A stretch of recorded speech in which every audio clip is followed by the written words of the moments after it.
अथ नवनवतितमः सर्गः। निविष्टायाम् तु सेनायामुत्सुको भरतस्ततः जगामभ्रातरम् द्रष्टुम् शत्रुघ्नमनुदर्शयन् ऋषिम् वसिष्ठम् सन्दिश्य मातृर्मे शीघ्रमानय इति त्वरितमग्रे स जगाम गुरुवत्सलः सुमन्त्रस्त्वपि शत्रुघ्नमदूरादन्वपद्यत रामदर्शनजस्तर्शो भरतस्येव तस्य च गच्छन्नेवाथ भरतस्तापसालय संस्थिता भ्रातुः पर्णकुटीम् श्रीमानुटजम् च ददर्शः शालायास्त्वग्रतस्तस्य ददर्श भरतस्तदा काष्ठानि चावभग्नानि पुष्पाण्यपचितानि च स लक्ष्मणस्य रामस्य ददर्शाश्रममीयुषः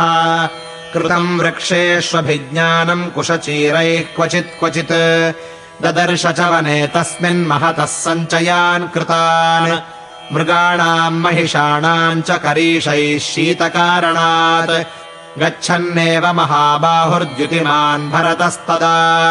शत्रुघ्नम् चाब्रवीद्धृष्टस्थानमात्यांश्च सर्वशः मन्ये प्राप्ता स्म तम् देशम् भरद्वाजोऽयमब्रवीत् नातिदूरे हि मन्येऽहम् नदीम् मन्दाकिनीमितः उच्चैर्बद्धानि चीराणि लक्ष्मणेन भवेदयम् अभिज्ञानकृतः पन्था विकाले गन्तुमिच्छता इतश्चोदात्तदन्तानाम् कुञ्जराणाम् तरस्विनाम् शैलपार्श्वे परिक्रान्तमन्योन्यमभिगर्जताम् यमेवाधातुमिच्छन्ति तापसाः सततम् वने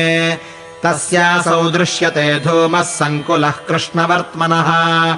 अत्राहम् पुरुषव्याघ्रम् गुरुसत्कारकारिणम् आर्यम् द्रक्ष्यामि संहृष्टम् महर्षिमिव राघवम् अथ गत्वा मुहूर्तम् तु चित्रकूटम् स राघवः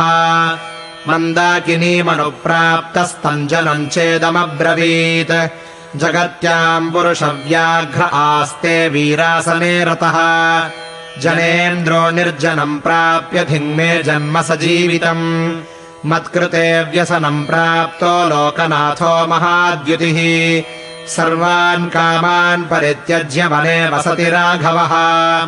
इति लोकसमाकृष्टः पादेष्वद्य प्रसादयन् रामम् तस्य पतिष्यामि सीताया लक्ष्मणस्य च एवम् स विलपंस्तस्मिन् वने दशरथात्मजः ददर्श महतीम् पुण्याम् पर्णशालाम् मनोरमाम् सालतालाश्वकर्णानाम् पर्णैर्बहुभिरावृताम्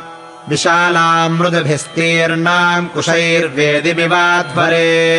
शक्रायुधनिकाशैश्च कार्मुकैर्भारसाधनैः रुक्मपृष्ठैर्महासारैः शोभिताम् शत्रुबाधकैः अर्करश्मिप्रतीकाशैर्घोरैस्तूणगतैः शरैः शोभिताम् दीप्तवदनैः सर्पैर्भोगवतीमिव महारजतवासोऽभ्यामसिभ्याम् च विराजिताम् रुक्मबिन्दुविचित्राभ्याम् चर्मभ्याम् चापि शोभिताम् गोधाङ्गुलित्रैरासक्तैश्चित्रकाञ्चनभूषितैः हरिसङ्घैरनाधृश्याम् मृगैः सिंहगुहामिव प्रागुदक्प्रवणाम् वेदिम् विशालाम् दीप्तपावकाम् ददर्श भरतस्तत्र पुण्याम् रामनिवेशने निरीक्ष्य समुहूर्तम् तु ददर्श भरतो गुरुम्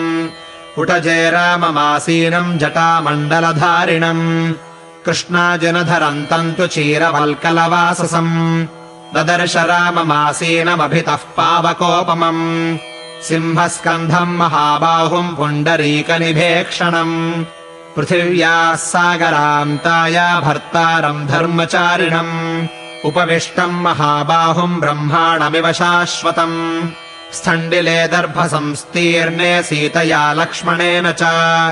तम् दृष्ट्वा भरतः श्रीमान् शोकमोहपरिप्लुतः अभ्यधावत धर्मात्मा भरतः केकयीसुतः दृष्ट्वैव विललापार्तो बाष्पसन्दिग्धया गिरा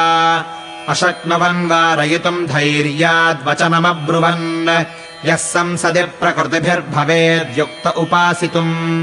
वन्यैर्मृगैरुपासीनः सोऽयमास्ते ममाग्रजः वासोभिर्बहु साहस्रैर्यो महात्मा पुरोचितः मृगाजिने सोऽयमिह प्रवस्ते धर्ममाचरन् अधारयद्यो विविधाश्चित्राः सुमनसः सदा सोऽयम् जटाभारमिमम् सहते राघवः कथम् यस्य यज्ञैर्यथादिष्टैर्युक्तो धर्मस्य सञ्चयः शरीरक्लेशसम्भूतम् स धर्मम् परिमार्गते चन्दनेन महार्हेण यस्याङ्गमुपसेवितम् मलेन तस्याङ्गमिदम् कथमार्यस्य सेव्यते मन्निमित्तमिदम् दुःखम् प्राप्तो रामः सुखोचितः दिग्जीवितम् नृशंसस्य मम लोकविगर्हितम् इत्येवम् विलपन् दीनः प्रस्विन्नमुखपङ्कजः पादावप्राप्य रामस्य पपात भरतो रुदन् दुःखाभितप्तो भरतो राजपुत्रो महाबलः उक्त्वार्येति सकृद्दीनम् पुनर्नोवाच किञ्चन बाष्पैः पिहितकण्ठश्च प्रेक्ष्य रामम् यशस्विनम् आर्येत्येवाभिसङ्कृष्य व्याहर्तुम् नाशकत्ततः शत्रुघ्नश्चापि रामस्य ववन्दे चरणौ रुदन् तावुभौ च समालिङ्ग्य रामोऽप्यश्रोण्यवर्तयत् ततः सुमन्त्रेण गुहेन चैव समीयतो राजसुतावरण्ये दिवाकरश्चैव निशाकरश्च यथाम्बरे शुक्रबृहस्पतिभ्याम् तान् पार्थिवान् वारणयूथपार्हान् समागतांस्तत्र महत्यरण्ये वनौकसस्तेऽभिसमीक्ष्य सर्वे त्वश्रोण्यमुञ्चन् प्रविहाय हर्षम् इत्यार्षे श्रीमद् रामायणे वाल्मीकीये आदिकाव्ये अयोध्याकाण्डे 99तमः सर्गः।